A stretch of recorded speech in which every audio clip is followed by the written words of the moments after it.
An i ruột i đốt na gin tuan an ready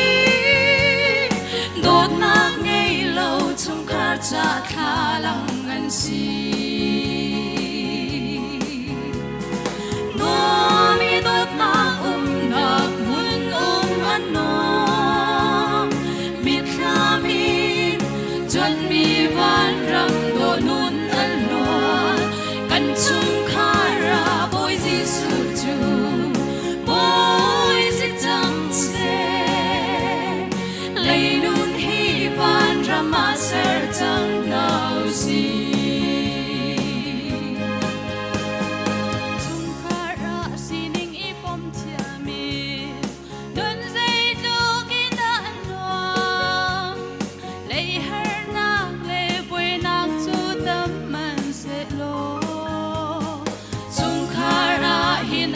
bello i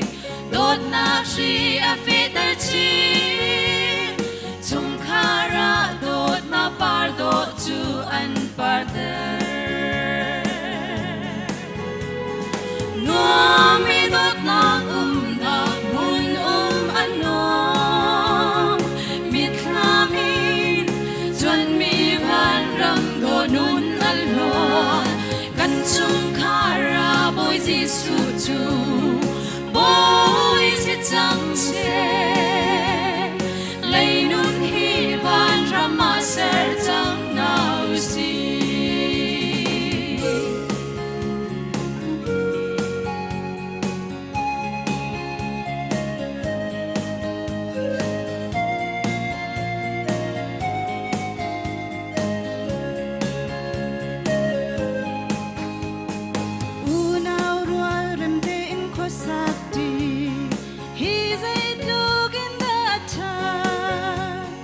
chung khara lom nak ni chiu do chu atla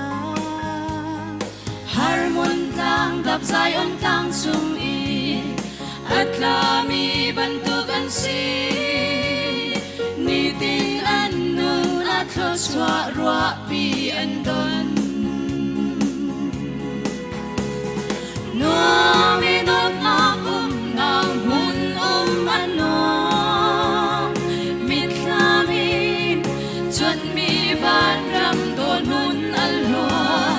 kan chung khara boy Jesus chu boy si chang che lei nun hi van rama ser chang nau si no mi dot na mun an no mit khamin chuan mi van ram do nun al lo kan chung khara boy Jesus chu boy si chang che lei nun hi van rama ser chang